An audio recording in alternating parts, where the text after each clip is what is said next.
Alors, comment ça a impacté ma vie?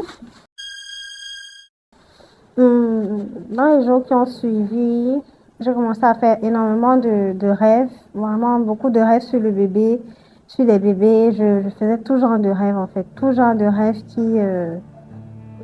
qui étaient peut-être pas du tout plaisants et des rêves où je comprenais pas toujours ce qui se passait parce que voilà, ce sont des rêves, on ne peut pas toujours tout comprendre.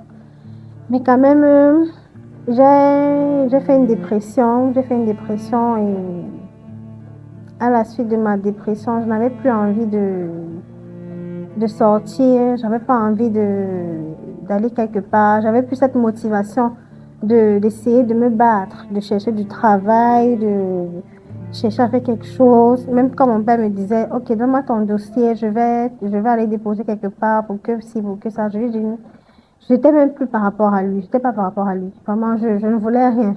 Parce que je savais que j'étais pas préparée, j'étais pas prête à sortir, j'étais pas prête à faire face à la vie professionnelle avec tout ce qui s'est passé. J'étais réellement pas prête du tout. Pas du tout. Et je, je me suis dit, j'ai besoin de vraiment me retrouver. Et dans nos familles africaines, on nous dit, il faut oublier, il faut laisser passer, il faut le laisser partir.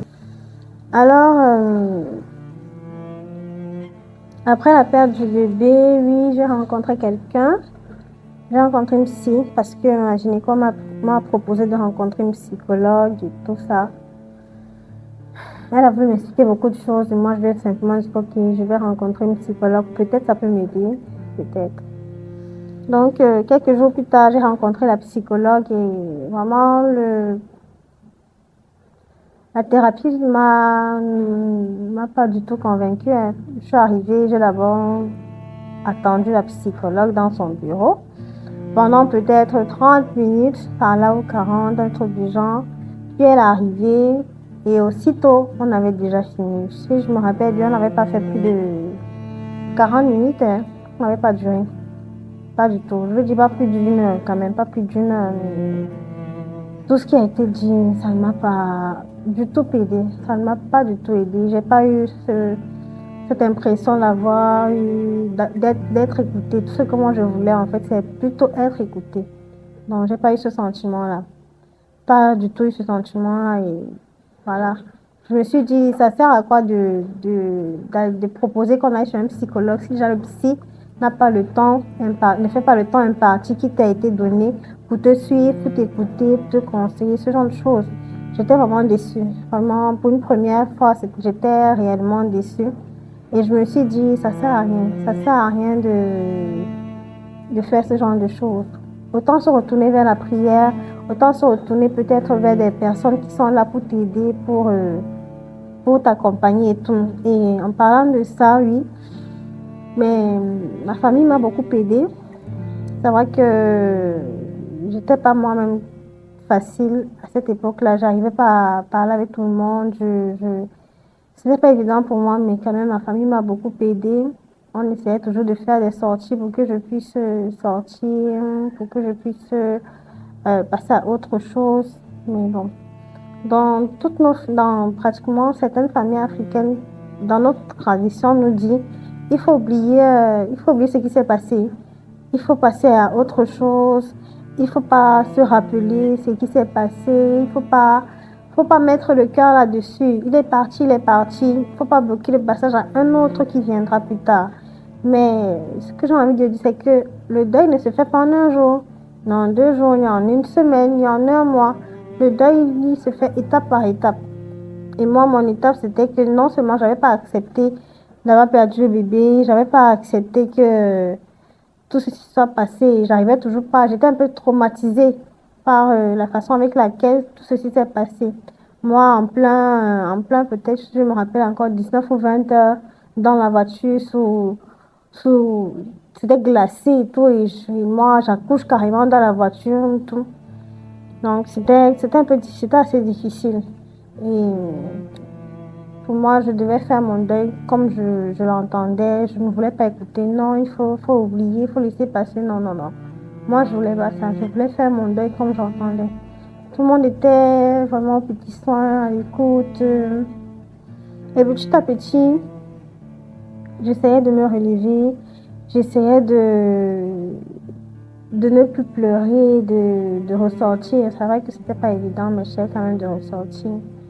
Euh, Quand ce qui concerne les amis, oui, j'avais des amis autour de moi qui m'ont assisté, oui, qui m'ont assisté, qui étaient là pour moi, pour me faire rire, pour m'écouter, pour parler avec moi, qui me permettaient en fait d'oublier par des sorties, de ceci, de cela et tout.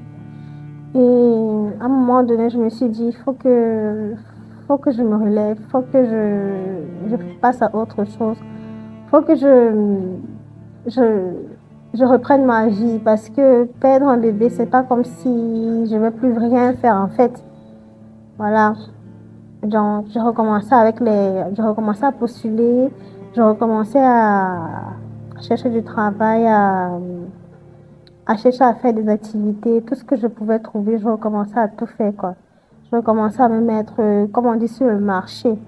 Et j'essayais vraiment d'oublier, de me dire, il faut que j'avance. Il ne faut pas que je reste là, bloquée dans ce qui s'est passé, même si c'est encore frais, même si c'est encore au début. Il faut vraiment que j'essaie de me battre contre ce sentiment tout le temps de culpabilité. Parce qu'une part de moi me disait toujours, c'est à cause de toi que c'est arrivé, c'est à cause de toi, c'est à cause de toi.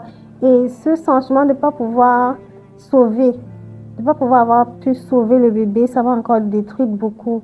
Parce que même quand je reprenais toujours même quand j'avais repris le travail, même quand je faisais les stages, le travail, j'avais toujours ces images qui revenaient, des flashbacks, des idées, des rêves et tout. Je me culpabilisais à chaque fois.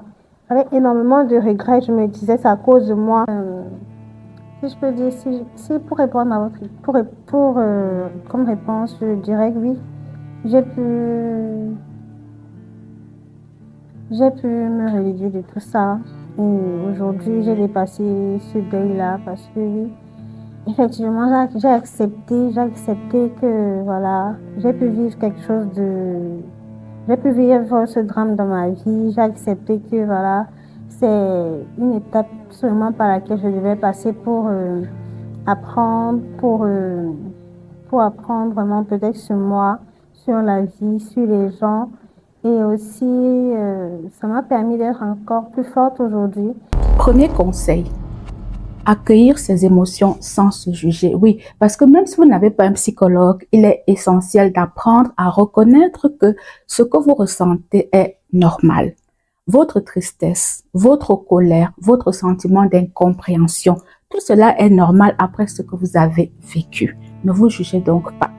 Parlez également à une personne de confiance. Ça peut être une sœur, une amie, une voisine ou même une de vos mamans. Cela pourra vous soulager énormément de libérer la parole. Pour celles qui aiment écrire, je vous conseille également d'écrire dans un cahier ce que vous ressentez. Pleurez également quand vous en ressentez le besoin. Cela va vous aider à apaiser votre peine. Deuxième conseil, si vous êtes croyant, essayez de trouver des ressources spirituelles dans votre environnement qui peuvent vous aider.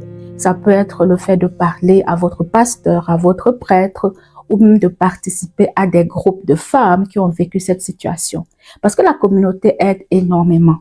Donc, troisième conseil, prenez soin de votre corps. Oui, faites des rituels de bien-être parce que la douleur s'inscrit aussi dans le corps. Il faut marcher, prendre un bain chaud. Ce sont là des façons de redonner confiance à votre corps après cette épreuve difficile qu'il vient de traverser. Vous pouvez également écrire une lettre à cet enfant que vous n'avez pas pu avoir. Cela va vous permettre de transformer la douleur en sens.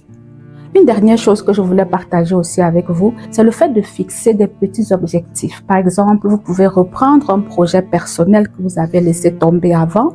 Vous pouvez vous tourner vers une de vos passions ou alors apprendre quelque chose de nouveau. Parce que la croissance post-traumatique commence toujours par de petits pas.